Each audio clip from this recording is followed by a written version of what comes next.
Donc moi, je suis Hervé Roche, donc j'ai 31 ans. J'ai fondé Rêve 3D, donc une entreprise dans l'impression 3D et la numérisation 3D. Donc j'ai créé ça il y a 3 ans. Donc maintenant, on est une équipe de 6 personnes. Et donc on se spécialise vraiment dans l'impression 3D, la numérisation. Donc on va voir un petit peu ensemble ce que c'est, ce qu'on peut faire avec ça, quel type de client on a, où est-ce qu'on peut retrouver de l'impression 3D autour de chez nous, dans la vie de tous les jours, etc. Donc on va présenter un petit peu tout ça en détail ensemble. Ah bah oui, Exactement, on a hâte, hein. On a hâte, parce que moi, le mot 3D, déjà rien que ça me fait kiffer. Et du coup, je pose la question, qu'est-ce qu'on peut créer? Voilà. J'ai ramené quelques petites pièces avec moi. On va voir ici un petit peu. C'est excellent. Voilà, je fais dites-nous dans les un petit spoil. commentaires, tu peux remontrer le personnage? On va le remontrer tout à l'heure. Je vais vous élèves remontrer tout à puissent l'heure un petit deviner peu ce ce qu'on est que- capable de faire. Alors, voilà, du coup, tu nous as montré ça. On invite les jeunes à mettre dans le chat. Qu'est-ce que c'est? Je suppose que c'est un personnage qui est connu. Ah, Laura? Légèrement.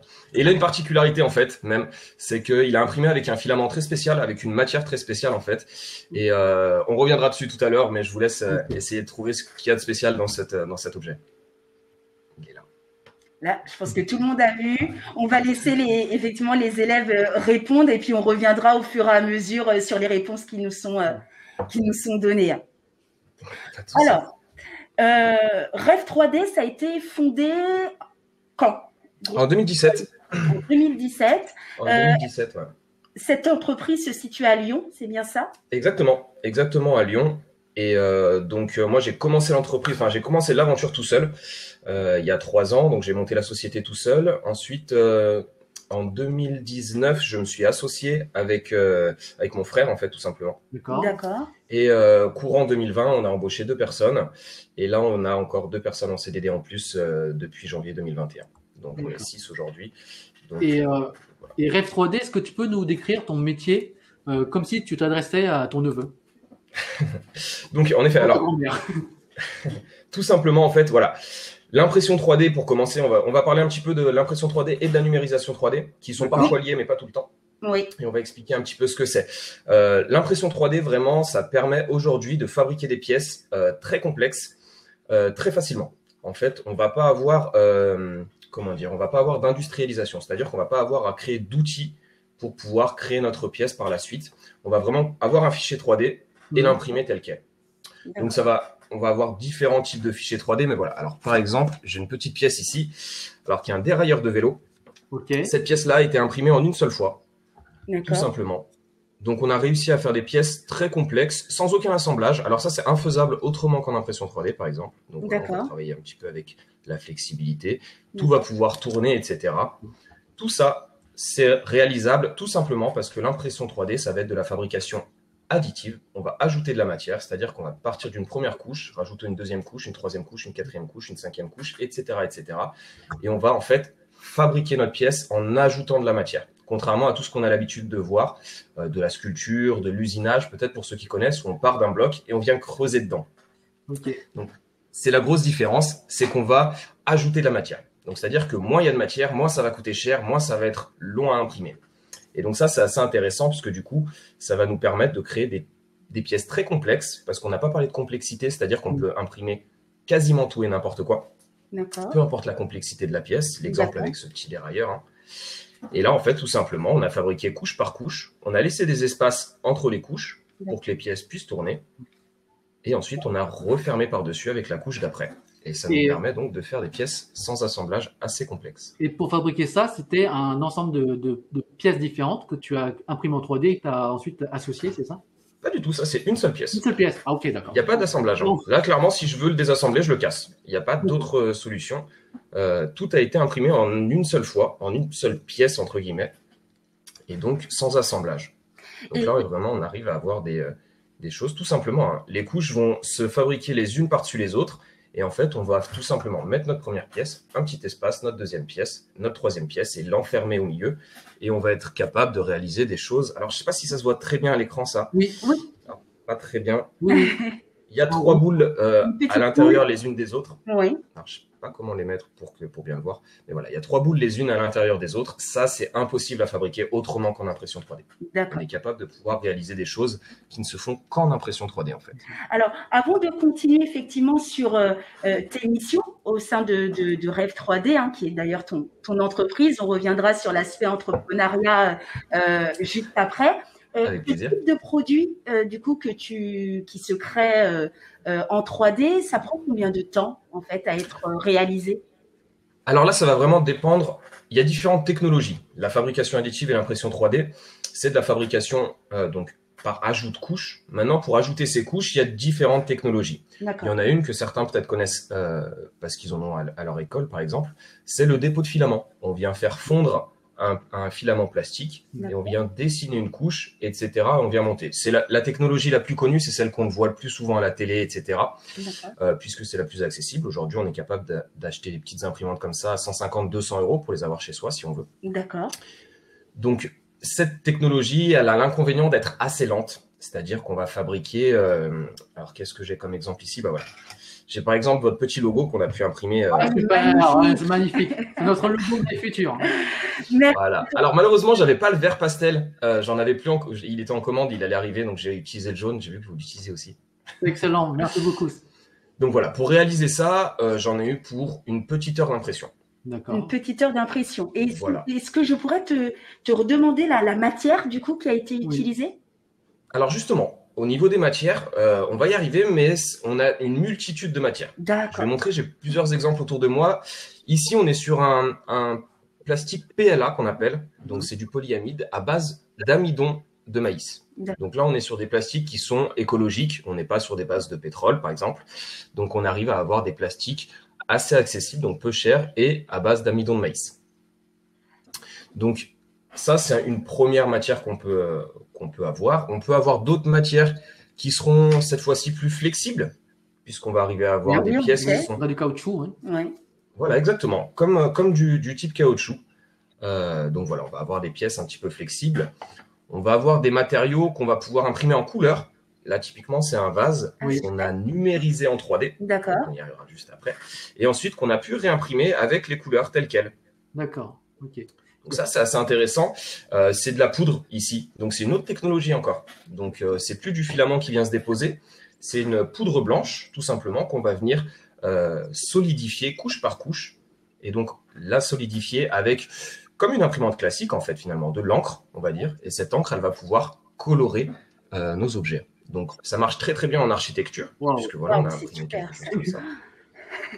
Ça n'a pas été peint, ça a été sorti de l'imprimante telle quelle, en fait. Il faut vraiment s'imaginer qu'on imprime couche par couche et qu'en fait, tout simplement, comme une imprimante classique qu'on connaît tous, eh ben, on va venir colorier chacune des couches et les souder ou les coller les unes avec les autres. Excuse-moi Olivier, pour le logiciel qui est utilisé, est-ce que tu pourrais nous dire le logiciel utilisé pour pouvoir justement réaliser toutes ces maquettes? Alors, il y a des multitudes de logiciels, clairement. On va avoir des logiciels pour modéliser en 3D, c'est-à-dire qu'on va, pour modéliser quelque chose comme ça, on va utiliser un logiciel type SolidWorks pour le plus connu, mais il y en a plein d'autres qui existent. C'est un métier qu'on appelle de concepteur, la conception assistée par ordinateur, pardon. Donc, c'est de la modélisation 3D. On va avoir deux types de modélisation 3D. On va avoir vraiment une modélisation très mécanique. Donc, on appelle ça de la conception assistée par ordinateur. Et on va avoir une modélisation qui sera un petit peu plus artistique. Ici, on a Deadpool, par exemple, qui a été sculpté en 3D. C'est de la sculpture numérique, par exemple. Voilà. Donc, on va vraiment avoir différents types de modélisation et du coup, différents types de logiciels. Donc, on va avoir vraiment cette conception assistée par ordinateur pour toutes les pièces mécaniques. Donc, on va retrouver du pignon, etc. Qu'est-ce que j'ai d'autre comme pièce? Ici, on a une petite valve qu'on a pu imprimer en 3D pour un client. Voilà, ça a été conçu par ordinateur sur de la pièce mécanique. Et on aura toute une partie de sculpture numérique, le Groot, par exemple. Enfin, j'espère que tout le monde avait trouvé que c'était Groot, quand même. On a eu quelques réponses, mais on n'a pas vu encore la bonne réponse passer. Donc voilà, le Groot par exemple, il a été sculpté numériquement. C'est pas une pièce mécanique, on vient le dessiner en 3D tout simplement. D'accord. Et tout à l'heure, Laura, ma collègue, a posé une question sur le logiciel. Donc pour résumer, il y a un logiciel qu'on utilise pour dessiner le dessin. Et ensuite, il y a la machine pour sculpter en 3D. C'est exactement ça. On va même avoir des logiciels entre-temps. C'est-à-dire que une fois que le fichier 3D est fait, on va passer par un logiciel pour slicer notre pièce. Le slicing, c'est le tranchage en français. Et ben en fait, tout simplement, on va prendre notre modèle et on va le découper en plein de petites couches pour pouvoir le lancer dans l'impression 3D. Pardon. Et ta machine, on appelle ça des slicers, c'est des logiciels spécifiques. Et ta machine, elle permet de sculpter tout, du bois, l'amidon de plastique, du caoutchouc, ou est-ce que c'est par matière, c'est une machine différente? Alors, on a des machines qui accueillent plusieurs matières. On va avoir les machines de dépôt de filaments, on va prendre celle qui est la plus connue par exemple. On va avoir une trentaine de matières différentes, mais tout à base de plastique. C'est-à-dire que le filament, il va être fondu et ensuite il va être déposé, puis refroidi, et du coup avec la forme finale. Pour pouvoir faire ça, il faut pouvoir le fondre. Et fondre du métal, on sait que ça fond à très très haute température. Là, ici, nos machines montent à 270 degrés maximum. Du coup, on va uniquement faire fondre du plastique. Par contre, on va avoir différents types de plastique. Donc, je vous l'ai montré tout à l'heure, on va avoir des plastiques assez souples qu'on va pouvoir tordre. On va avoir des plastiques justement qui vont être chargés avec de la fibre de bois. Et donc, c'est un peu la particularité de celui-ci. C'est que Groot, il est imprimé avec un filament plastique, mais avec 60% de fibre de bois. Donc, 60% de fibre de bois, d'accord. Exactement. Donc, on va pouvoir réaliser de l'architecture essentiellement. Ça marche beaucoup pour l'architecture, par exemple. Des petites maisons en bois, etc., etc. Pour présenter des projets souvent écologiques, on va pouvoir imprimer avec du filament bois. On va avoir d'autres filaments, des filaments qui sont un petit peu comme de la pierre. On va avoir des filaments qui sont chargés en graphite, par exemple. Aujourd'hui, on travaille sur des projets avec des clients pour faire des pièces qu'on vient mettre sur la main et qui sont tactiles. Et il faut savoir que le graphite, il est conducteur. Donc, du coup, on va pouvoir réaliser des pièces qui puissent marcher sur des écrans tactiles, en fait. Donc, on va avoir des types de pièces comme ça. On va avoir de la céramique. Donc, des pièces en céramique vont être donc toujours chargées avec du plastique pour pouvoir fondre. Et ça va être plus dense, plus lourd. Ça va donner un aspect plus noble. On l'utilise beaucoup pour faire du trophée, par exemple. Nous, on a un partenariat avec Entreprendre pour apprendre. Je ne sais pas si vous connaissez. Voilà. Donc, c'est des trophées qu'on réalise pour Entreprendre pour apprendre chaque année. Donc, voilà, c'est des trophées. Là, le socle est fait en céramique, donc plus lourd, plus dense que du plastique normal. Donc, ça donne un aspect un petit peu plus noble. Super. Voilà. Donc, en fait, on peut...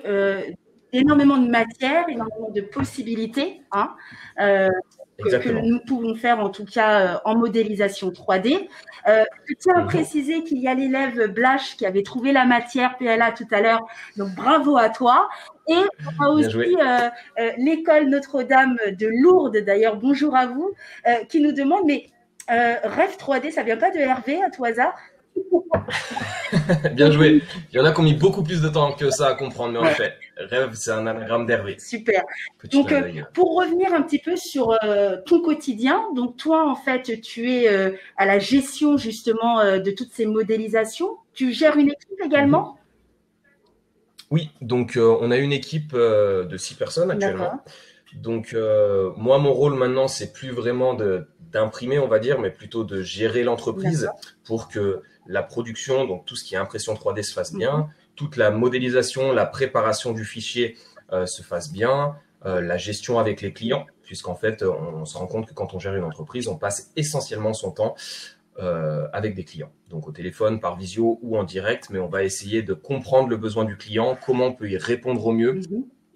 Et voilà, lui donner des informations sur l'avancée de la production, etc. Ça veut dire que... Juste avant, si tu... Ouais, pardon. Oui, Hervé, ça veut dire qu'aujourd'hui, tu n'es plus trop dans la création d'objets, mais tu es plutôt dans la partie commerciale. Voilà, donc j'essaye de garder encore un petit peu cette partie création, mais en effet, je suis plus sur la gestion, on va dire, de l'entreprise, tout le côté administratif, tout ce qui va être paye, contrat, etc., etc., tout sur la partie comptabilité aussi, tout ce qui va être gestion de la trésorerie. Il faut pouvoir savoir gérer son argent, où on le dépense, comment on le dépense, etc., etc. et la gestion commerciale aussi avec les clients, mais aussi la gestion de la production, parce que nous, on a 2 personnes aujourd'hui à la production, et il faut essayer d'agencer un petit peu. Et donc, quand on regarde ma journée type, on commence tout le temps à 8 heures avec un point de production. Donc, c'est-à-dire qu'on fait un point sur toutes les commandes, où est-ce qu'on en est, sur quelle machine on va les faire tourner, quelle matière on va les faire tourner, etc. Donc, nous, aujourd'hui, on a un parc d'une 20aine de machines à peu près. Un petit peu plus, on doit en avoir 24. On va en rentrer encore quelques-unes cette semaine. Donc voilà, il faut savoir gérer aussi la production suivant les machines, les particularités de chaque machine, etc. Et surtout savoir où on en est pour pouvoir informer le client et lui dire, voilà, votre pièce sera prête demain, la semaine prochaine, etc. etc. Donc, entre 8h et 10h, généralement, c'est là-dessus qu'on travaille. On a une grosse demi-heure, 3/4 d'heure de point production pour planifier un peu tout ce qui va se passer dans la journée. Et ensuite, on fait remonter ces informations et à mon commercial et à moi-même, donc du coup, pour pouvoir appeler le client et donner des informations par rapport au client. Donc, si je récapitule, toi, au niveau tâches quotidiennes, si je puis dire, il y a l'aspect donc management d'équipe, comme on le disait tout à l'heure, il y a toute la gestion administrative et puis l'aspect commercial. Voilà. En termes de journée, effectivement, il y a toujours un point de production avec l'équipe. Ensuite, on gère tout ce qui est commande et faire le lien justement avec les fournisseurs. Puis, voilà, on rentre vraiment sur le travail de projet, le projet du client. Donc, ce qui vous est demandé, de façon effectivement à répondre à sa demande. Donc, savoir identifier effectivement son besoin et apporter des éléments d'amélioration ou bien peut-être réfléchir à une nouvelle technique que vous allez pouvoir mettre en place ou du moins solutionner certains problèmes qui pourraient apparaître. Et pour l'instant, j'ai dit bon. Alors, c'est exactement ça. Alors ça, c'est la partie la plus importante dont tu as parlé à la fin. C'est en fait vraiment ce travail sur le projet du client. C'est-à-dire qu'aujourd'hui, il faut savoir qu'en impression 3D, c'est pas encore très connu, contrairement à l'usinage par exemple, où tous les industriels savent comment fonctionne l'usinage, envoient des pièces, les font fabriquer assez rapidement, etc. Il n'y a pas ce recul-là en fait sur l'impression 3D. Donc, une grosse partie de notre métier, c'est d'accompagner nos clients, de leur apprendre ce qu'on est capable de faire, avec quel type de matière, de machine, quel type de résultat on peut avoir. Et en fait, finalement, la petite présentation que je vous fais là, c'est exactement une des présentations que je fais à tous mes clients, alors avec différentes pièces suivant leurs besoins. Mais c'est une présentation qu'on fait assez régulièrement, finalement, pour leur expliquer tout ce qu'il est possible de faire en impression 3D, en fait, tout simplement. Vraiment, oui, Hervé, justement. Comprendre son besoin. Oui, alors, justement, Hervé, lorsque tu disais qu'est-ce qu'on peut faire avec l'impression 3D, sachant que nous, on a un jeune qui pose la question, une question de cadeau. Est-ce que l'impression 3D a une limite ? C'est quoi le maximum qui est réalisable ? Oui, il y a une limite. Il y a une limite, évidemment. Moi, je le présente toujours comme ça, c'est-à-dire que l'impression 3D, ça va rien remplacer de ce qui existe aujourd'hui. Ça va juste proposer des nouvelles solutions. L'impression 3D, c'est plus cher que de l'injection plastique. Donc, tout ce qui est utilisé pour faire des petites figurines aujourd'hui, par exemple. Le seul truc, c'est qu'on n'a pas d'investissement initial. Pour faire de l'injection plastique, il faut un moule pour injecter la pièce à l'intérieur. Ce moule-là, il coûte cher. Il coûte 10 000, 15 000, 20 000 euros. Nous, on n'a pas besoin de ce moule. Par contre, notre pièce est un peu plus chère à la fin. Donc, c'est-à-dire, en fait, si on comprend un petit peu ce fonctionnement, on se dit que pour de l'injection plastique, on va investir 10 000 euros. Mais si on fait 15 000 pièces, ça va nous coûter 10 centimes par pièce. Ça va nous coûter, grosso modo, 1 euro et 10 centimes par pièce. Nous, on va vendre notre pièce 2 euros. Par contre, on n'a pas d'investissement à la base. C'est-à-dire qu'en fait, plus on va avoir des petites séries, plus l'impression 3D va être adaptée. Donc, on ne va pas remplacer l'injection plastique, l'usinage, tout ce qui existe aujourd'hui sur de la très, très, très grande série. On va uniquement se situer sur des petites et moyennes séries. C'est pour ça qu'on fait énormément de pièces personnalisées. Typiquement, faire réaliser votre logo comme ça en plastique, c'est très compliqué si vous voulez en faire qu'un seul, sauf en impression 3D. Moi, ça m'a pris à peu près 10 minutes à dessiner et ensuite une petite heure à imprimer. C'est-à-dire qu'en 1h10, on est capable d'avoir ça. Et ça, c'est impossible à faire avec une autre imprimante, avec un autre procédé. Justement, Hervé, il y a Théonie qui nous pose une question par rapport en fait à ce que tu fais véritablement au sein de l'entreprise. Donc, on a vu tout l'aspect gestion. il t'arrive également d'être en lien avec le pôle production et donc de dessiner parfois certains prototypes? Oui, ça m'arrive toujours. Alors moi, j'ai pas une formation de ça à la base. Moi, je suis beaucoup autodidacte là-dessus. On verra tout à l'heure quand on verra mon parcours. Mais j'aime toujours bien garder un petit peu ce côté-là de conception. Même si maintenant j'ai une personne qui le fait pour moi, j'aime bien garder. Voilà. Par exemple, le logo, c'est moi qui l'ai dessiné, c'est très rapide. On n'a pas encore parlé, mais on va parler un petit peu de la numérisation 3D. Pour la numérisation 3D, donc le scan 3D, c'est encore moi qui le fais aussi. Donc il y a encore des choses sur lesquelles, de toute façon, on n'est pas encore assez nombreux pour que chacun ait vraiment une tâche bien précise. On est tous un petit peu polyvalents. Et moi, le premier, puisqu'il va falloir connaître un petit peu chacun des postes de l'entreprise pour pouvoir les remplacer on a eu des arrêts maladie, etc. La vie d'une entreprise est faite d'embûches et tout va jamais tout bien. Et donc, il faut aussi être polyvalent pour pouvoir occuper chacun des postes. Justement, hier, on a vu en atelier comment fonctionnait une entreprise et suivant en fait sa taille, certains services pouvaient effectivement plus ou moins être gérés par des pôles bien distincts. Mais parfois, dans une petite entreprise, eh bien, les salariés ont cette compétence, donc ils sont polyvalents. Donc, ils peuvent être amenés effectivement à faire plusieurs missions pour pouvoir effectivement faire avancer le projet. Aujourd'hui, il y a combien de pôles au sein de ton entreprise? Est-ce que tu pourrais les nommer? Alors, j'appellerais pas vraiment ça des pôles, on est 6 personnes. Donc, clairement, chacun a un rôle plus ou moins prédéfini, mais je dirais que si on parle de gros pôles, on aura vraiment un pôle production qui est le plus important, puisque c'est celui qui génère de la valeur pour pouvoir vendre des choses aux clients. On va avoir un pôle commercial qui est occupé par 2 ou 3 personnes. On va l'appeler vraiment marketing et commercial. Donc, il va s'occuper du site internet, de nos réseaux sociaux, qui va s'occuper d'appeler des clients, des prospects, donc des clients en devenir, on va dire, qu'on va appeler pour pouvoir leur proposer nos services, etc. Et ensuite, une gestion commerciale entière. Et on a un dernier pôle qui est vraiment une demi-personne, je dirais, qui est plus sur de l'administratif. Et Hervé, est-ce que dans ton équipe, les personnes sont polyvalentes? Est-ce que une personne qui fait sur la production peut aller dans le côté marketing? Tout à fait. Et côté administratif? Est-ce qu'il y a une personne qui fait à peu près tout? Alors, à part toi? Oui et non. On a eu le cas, hein. Clairement, on a eu le cas en fin d'année dernière. On a eu un énorme arrêt maladie en production. Donc, on a quelqu'un qui s'est absenté pendant 2 mois et demi. Il se trouve que c'est notre personne en marketing et commercial qui a fait de la production pendant 2-3 semaines, le temps qu'on se remette, qu'on trouve quelqu'un d'autre pour le remplacer, etc., etc. Donc oui, il faut être polyvalent. De toute façon, on est dans une petite entreprise. On avance tous ensemble. On est tous dans le même projet, dans le même bateau. Et si on fait pas notre boulot, il y aura personne derrière nous pour pouvoir le faire. Ce qui n'est pas forcément le cas dans des très grosses entreprises où on peut se permettre de s'absenter 2-3 mois et quelqu'un d'autre fait le boulot, etc., etc. Dans une toute petite entreprise, en effet, quand il manque quelqu'un, on est 6, s'il manque une personne, il manque quand même 20% de non, pas du tout. Mais du coup, il manque du monde. Il va manquer beaucoup de monde par rapport à la quantité de travail qu'il y a à faire, en fait, finalement. Donc, on est obligé d'être un petit peu polyvalent. Oui. Donc, c'est ce que j'entends à travers ta description, le terme « on ». On voit qu'il y a une véritable synergie, en tout cas, entre vous. Je vais remontrer à nos élèves certaines productions qui ont pu être faites au sein de Rêve 3D. Et nous avons une question, effectivement, à savoir, est-ce que vous êtes sur un gros projet là dans le futur? Actuellement, alors là, je suis en train de voir la voiture. Alors, si tu peux juste aller sur le slide d'après, s'il te plaît.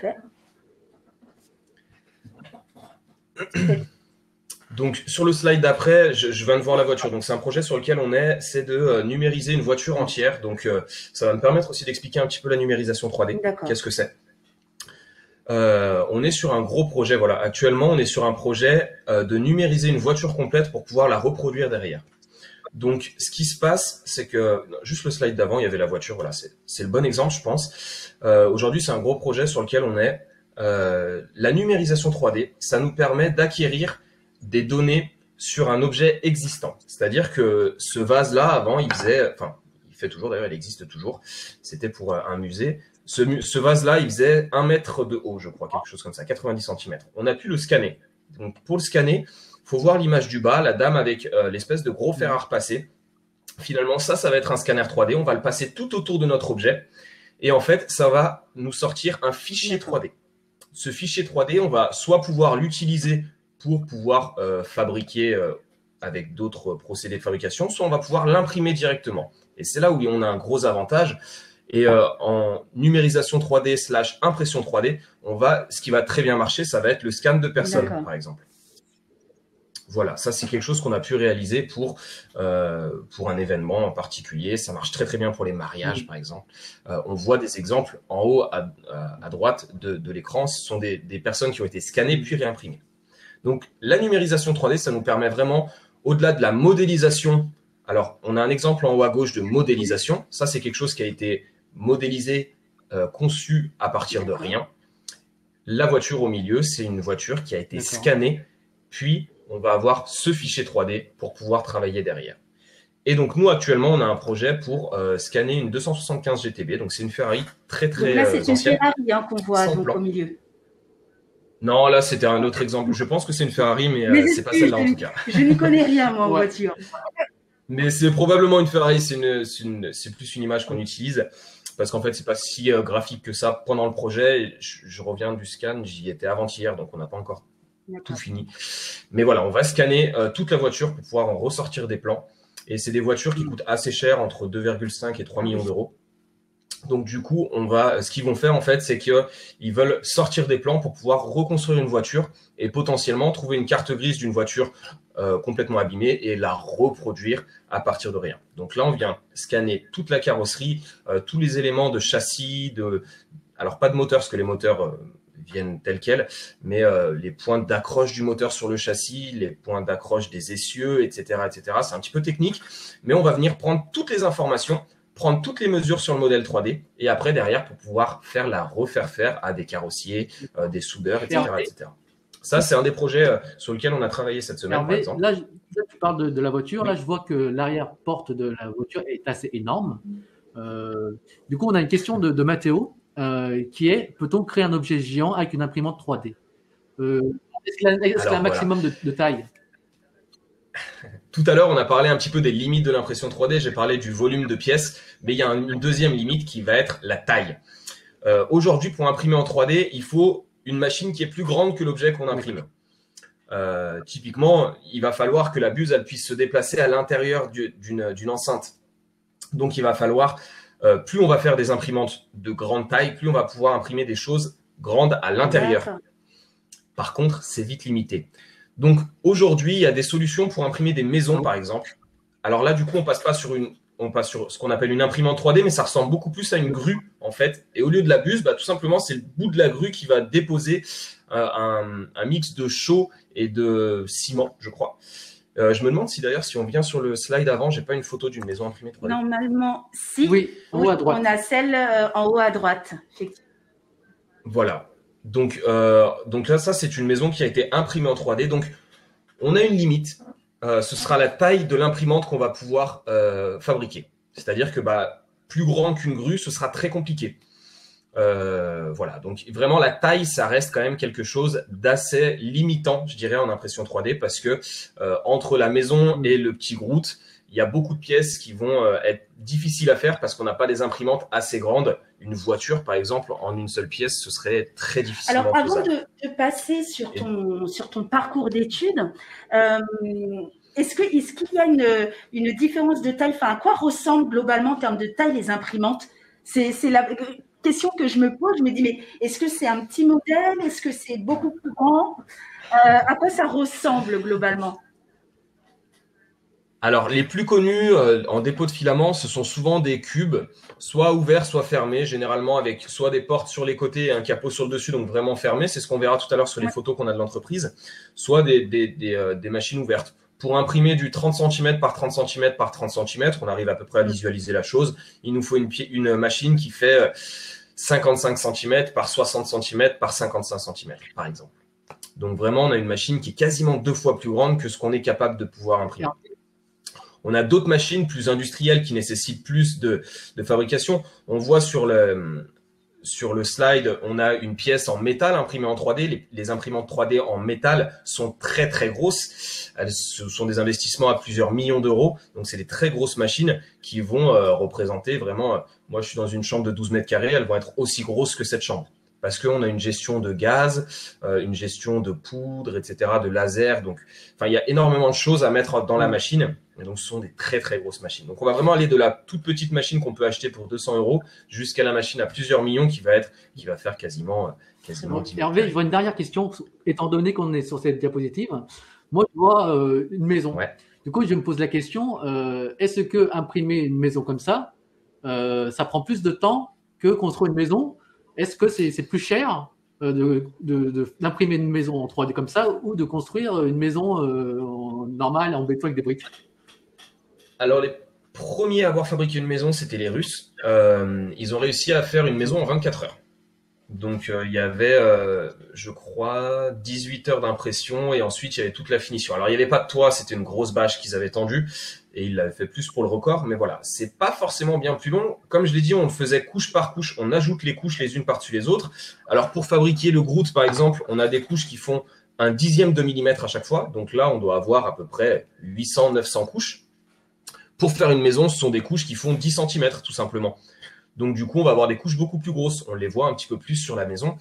On va vraiment avoir des couches plus grosses. Donc, on va mettre moins de couches. Et du coup, fabriquer la maison pourra prendre entre 10 et 20 heures. Quand pour fabriquer le Groot, je crois que j'en ai eu pour 6 ou 8 heures, quelque chose donc, comme ça. Pour revenir un petit peu sur ton parcours d'études, est-ce que tu pourrais nous dire, tu as fait un bac, du coup, en lien, quelle option? Ensuite, est-ce que tu as poursuivi dans des études supérieures? Est-ce que tu pourrais nous donner un petit peu le fil conducteur de tes études? Alors moi, j'ai réalisé un bac, alors à l'époque, ça s'appelait STI génie mécanique, je sais pas si ça s'appelle toujours comme ça. Donc vraiment plus dans la mécanique générale. Donc c'est vraiment là où j'ai eu mes premières approches avec la modélisation, la conception assistée par ordinateur, la CAO. Donc c'est vraiment là qu'on a que j'ai réussi à avoir ma première approche avec la 3D, je dirais. Voilà, j'ai fait un bac là-dedans. Après, j'ai vu que c'était très limité à la mécanique et je voulais sortir un petit peu de ça. Donc j'ai fait un DUT en qualité logistique, donc toujours dans l'industrie. Ensuite, j'ai fait une licence pro dans hygiène, sécurité, environnement. En vrai, à cette époque-là, je savais vraiment pas trop ce que je voulais faire. Du coup, j'avais tapé un petit peu large pour pouvoir avoir un grand champ d'action. J'avais toujours pas découvert l'impression 3D à ce moment-là. Suite à cela, en fait, j'ai fait une école d'ingénieur en génie industriel. Alors très généraliste, pas spécifique dans la mécanique ou dans quoi que ce soit. C'est vraiment l'industrie en général. Et ça m'a permis d'avoir vraiment une vision un petit peu globale de tout ce qui pouvait se passer, tous les types de métiers. À cette époque-là, je connaissais toujours pas l'impression 3D en fait. Et suite à cette école d'ingénieur, en fait, je suis parti aux États-Unis. Donc, je suis allé travailler pendant 1 an et demi, 2 ans au Texas, aux États-Unis, en tant qu'ingénieur qualité. Donc, je m'assurais la qualité des produits qu'on réalisait. Donc, c'était des engins de travaux tout-terrain. Donc, on assurait la qualité de tout ça, une qualité fournisseur, etc. Et il se trouve que j'avais un fournisseur qui avait une imprimante 3D en fait dans son entreprise. Et donc, j'ai commencé à découvrir un petit peu ça avec lui. Je regardais, ça m'intéressait, etc. Je suis revenu en France et je me suis dit, j'ai besoin de challenge. J'ai envie de me challenger un petit peu. J'ai toujours été un petit peu comme ça. Du coup, j'ai envie de monter une entreprise, mais je savais pas vraiment pourquoi, de quoi, etc. Du coup, j'ai acheté une petite imprimante 3D et je m'amusais énormément avec. Je faisais énormément de choses, etc. Et un jour, je me suis dit, mais en fait, il y a quelque chose à faire. Pourquoi j'en ferais pas mon métier? Et du coup, j'ai commencé à rechercher un petit peu de ce côté-là. Donc, je suis allé faire des forums en Allemagne. Il n'y a pas de formation qui existe en impression 3D. Enfin, depuis l'année dernière, si. Mais il n'y avait pas de formation. Donc, l'avantage, c'est qu'en étant autodidacte, j'étais aussi crédible que n'importe qui puisqu'il n'y avait pas de formation encore à cette époque-là. Donc, je me suis énormément renseigné. J'ai beaucoup appris par moi-même. Et donc, cette première petite imprimante qu'on a toujours à l'atelier, d'ailleurs, qui fonctionne toujours, cette première petite imprimante, ça a été vraiment mon saut vers l'impression 3D, avec toujours cette envie depuis que je suis un peu petit d'entreprendre, toujours de dépasser mes limites, de me challenger tout le temps. Et je me suis dit, est-ce que je pourrais pas en faire un métier? C'est ma passion, est-ce que je pourrais pas en faire un métier? Et du coup, j'ai réfléchi à un business plan, ce qu'on appelle un business plan, pardon. C'est comment est-ce qu'on va gagner de l'argent tout simplement avec ça, quel type de client, quel type de pièces, voilà. Exactement. Donc j'ai commencé à monter ça et 7 mois après, donc, je crée Rev 3D. Finalement, si je résume bien, un parcours d'études au départ classique, et puis ensuite, tu as plutôt adopté une démarche proactive. Tu es parti te renseigner. Effectivement, il y a eu cette expérience aux États-Unis qui fait que voilà, tu t'es retrouvé aussi par la suite devant une imprimante 3D. Et là, clac, il y a le déclic et l'envie finalement de s'auto-former. Et pourquoi pas, en fait, réfléchir à la création, en tout cas, d'une entreprise en lien avec l'impression 3D. Donc, comme il n'y avait pas de formation depuis l'année dernière, en tous les cas, il n'y avait pas de formation dans ce domaine-là, eh bien, tu t'es auto-formé. Donc là, il y a vraiment un vrai message qu'il faut bien noter. Et ça, je parle vraiment pour nos élèves, c'est n'hésitez pas, s'il y a un sujet, une thématique, un domaine qui vous plaît, de pouvoir vous renseigner, rencontrer des professionnels, aller à la découverte justement de tous ces éléments-là pour pouvoir, finalement, pourquoi pas se lancer et créer son entreprise. Je vais revenir juste sur les États-Unis. Il nous reste à peu près 5-6 minutes avant la fin de ce live. Malheureusement, le temps passe vite. Est-ce que tu es amené à peut-être te déplacer? Alors là, on met ça entre parenthèses, compte tenu des conditions sanitaires actuelles, mais est-ce que tu es amené à te déplacer dans d'autres pays? Je sais que tu dois avoir des clients venant de l'étranger, mais toi, est-ce que tu te déplaces? On se déplace surtout pour se former chez les fabricants de machines. Aujourd'hui, notre temps, il est quand même un peu compté. Donc, c'est vrai que se déplacer pendant une semaine, c'est pas forcément trop possible.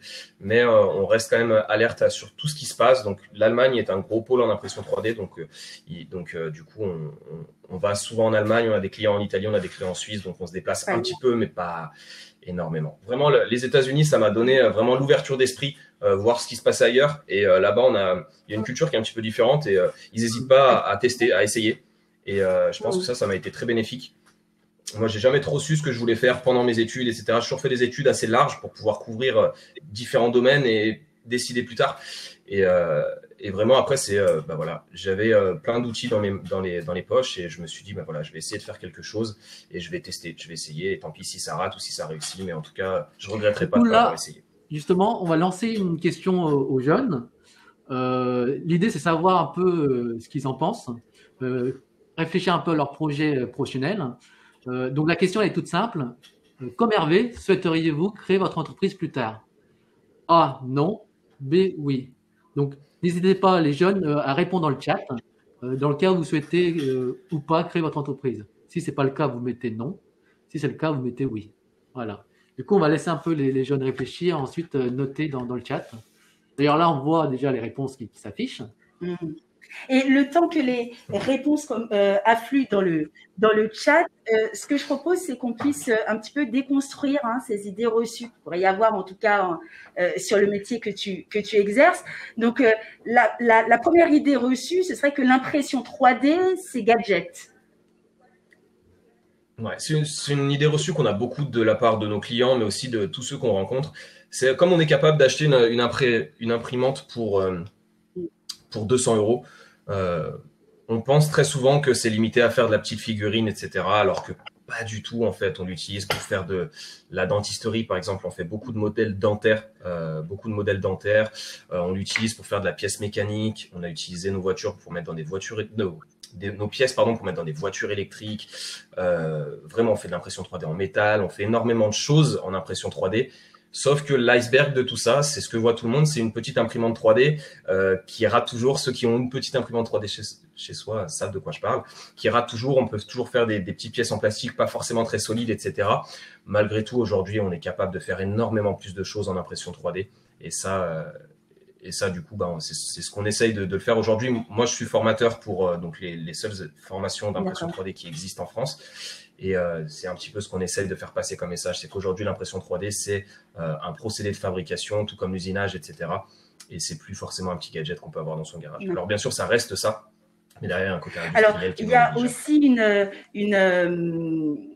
une croyance et je pense que ça concerne tous les chefs d'entreprise. Exactement.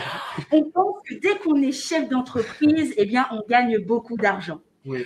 Et là arrive tout doucement ma question, Exactement. et je pense que tu la devines, et beaucoup de nos élèves nous la posent également. Est-ce que tu pourrais nous donner une fourchette de ta rémunération, qui représenterait ta rémunération?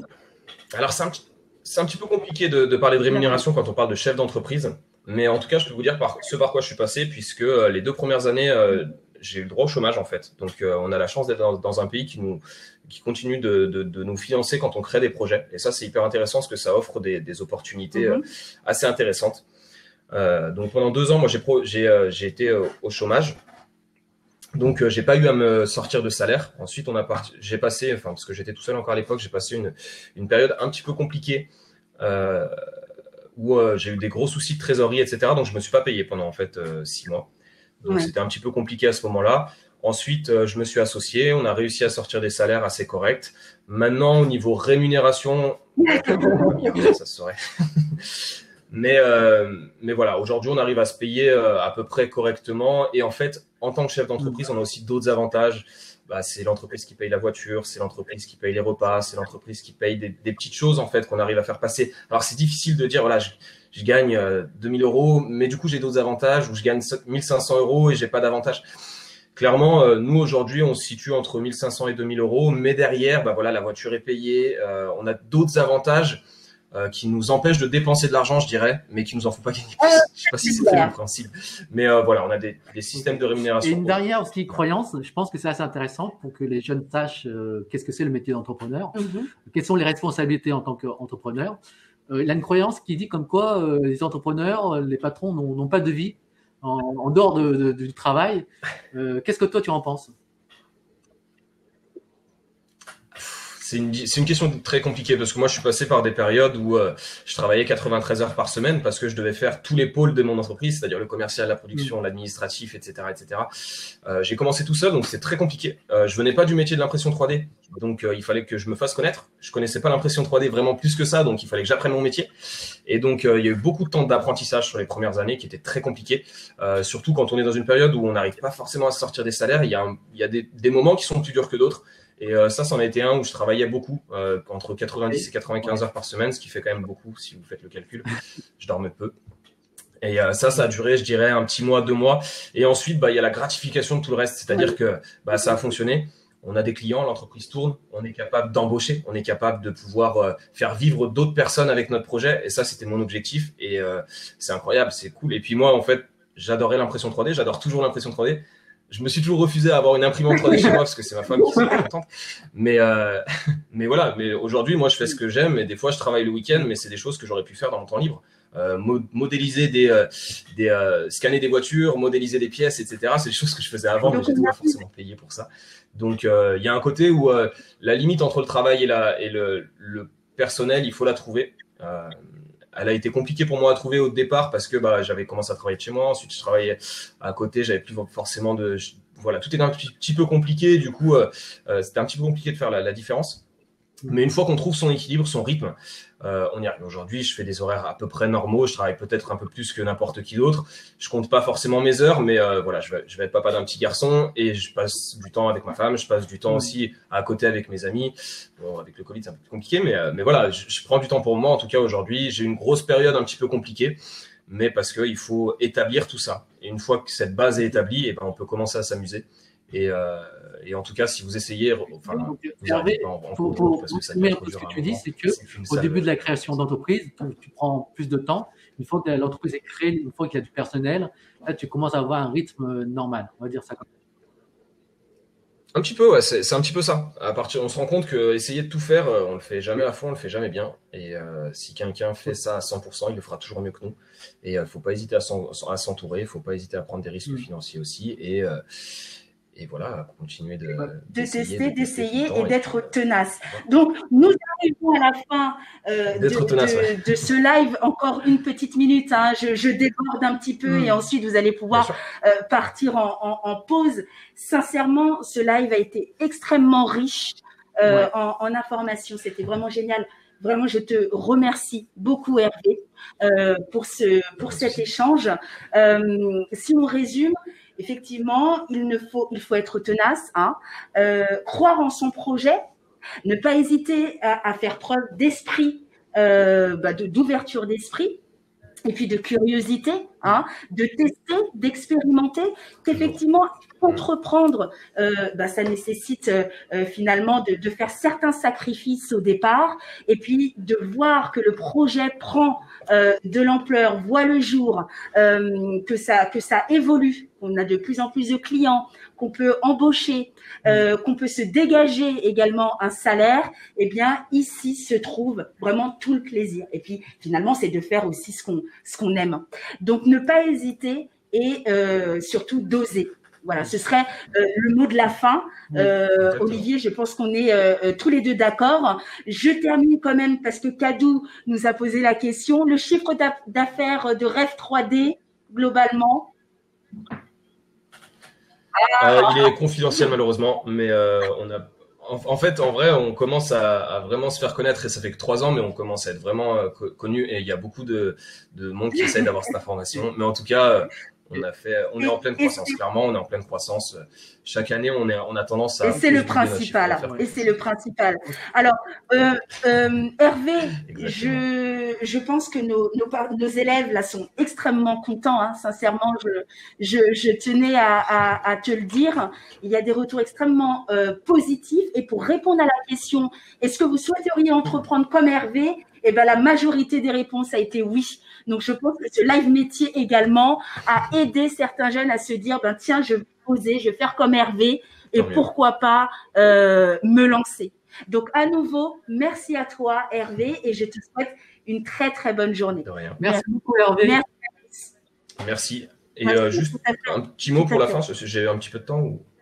Non, en fait, voilà, moi j'ai décidé de monter mon entreprise. Ici, je voulais présenter aussi l'impression 3D, pas forcément que ça. Si vous voulez que je réintervienne pour ça, il n'y aura pas de souci. Mais du coup, voilà, moi j'ai décidé de monter mon entreprise dans un secteur qui n'était pas mature. Il n'y avait pas de formation. Je me suis auto-formé. Aujourd'hui, on forme des gens.